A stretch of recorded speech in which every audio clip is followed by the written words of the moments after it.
Hi, welcome.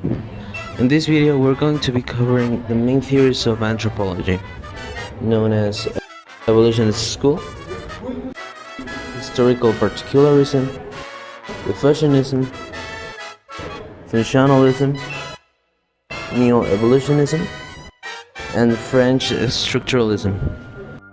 Really hope you enjoy it. Author Eduardo Restrepo.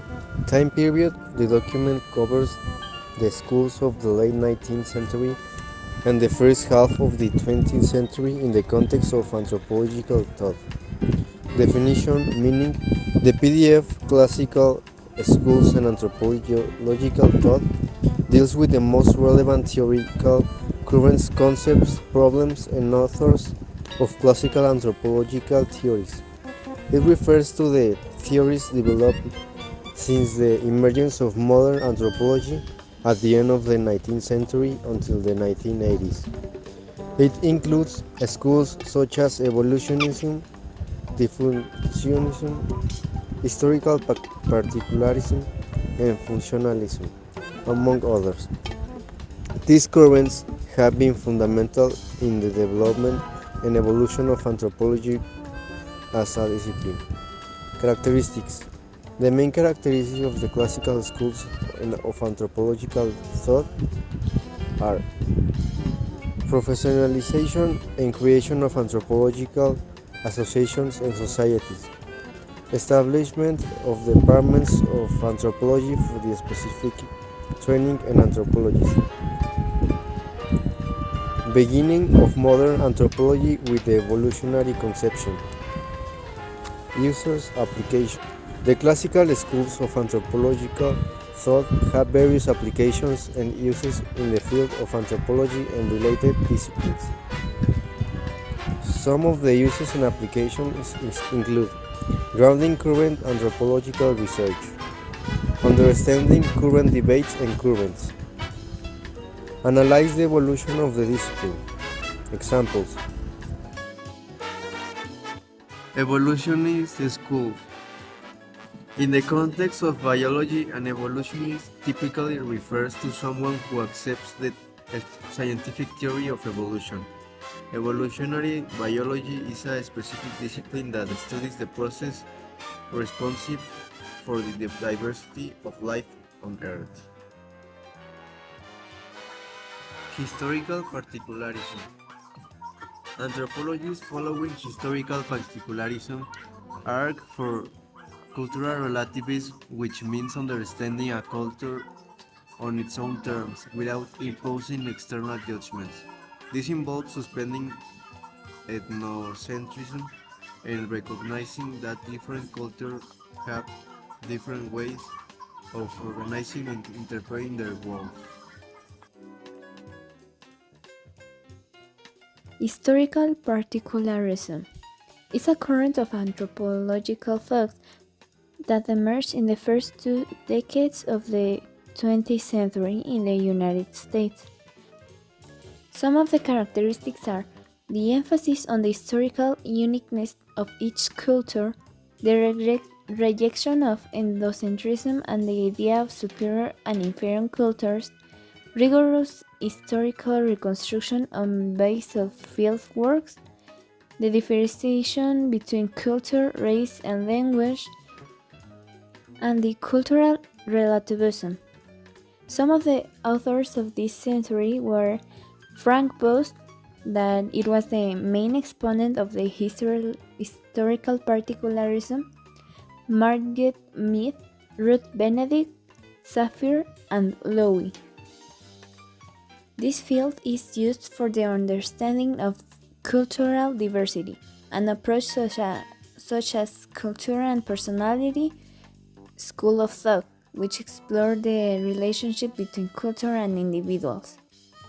In a little conclusion, it is important this field because it helped the anthropology with a lot of contributions on the field. The functionalism. It was a dominant current in the field of British that was from the late 1920s and 1960s. It was focused on the present of society and cultures, examining the interrelationships and function of their components. Some of the characteristics were functionalism was focused on the study of particular cultures, seeking to understand how their elements work together. It considers society as a coherent whole, where all the components were interrelated. And it was inspired by biology, treating society or culture as if they were individual organisms.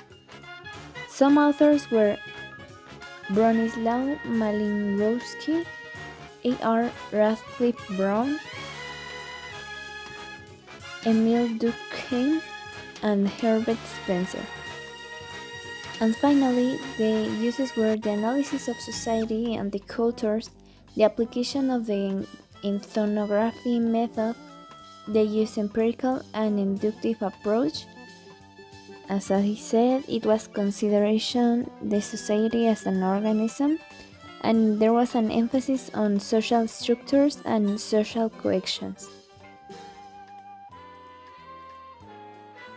The French structuralism emerged in the second half of the 20th century, especially in the 50s, and reached its apogee in the 60s and the 70s.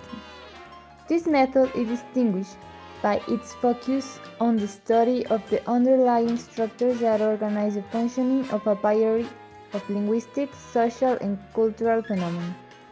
French structuralism had an impact on many fields such as sociology, psychology, anthropology, semiotics, philosophy, and literary criticism, despite its origin in linguistics.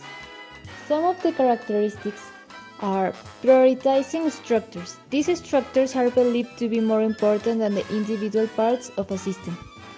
Rejection of individualism. Structuralism focuses on patterns and regularities beyond individual experiences, in contrast to the subject-centered approach. The method of comparison. In order to find similarities and differences between various manifestations of a phenomenon, a comparative approach is used, which makes it possible to relieve the structural regularities underlying these manifestations.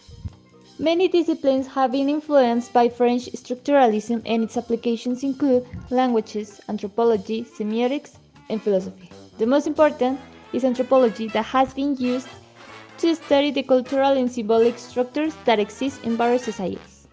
The most famous authors are Saussure, Claude Lévi-Strauss, Jacques Lacan, Roland Barthes, and Michael Foucault. And examples of the works are Course in General Linguistics, Tristes Tropiques, and Le Pensée Sauvage, The Zero Degree of Writing, and The System of Fashion. Environment and technology. Neo-evolutionists contend that shifts in subsistence techniques are what propel society grow, emphasizing the influence of technology and environmental variables on cultural evolution.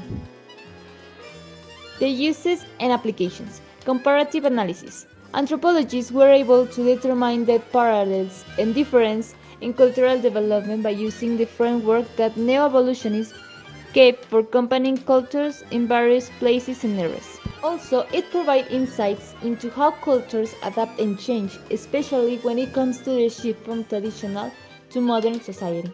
Some authors are Stewart Julian, Leslie White, Henry Salins, Elman Service, and Morton Fried. One example is the Theory of Cultural Evolutionism by Henry Salins.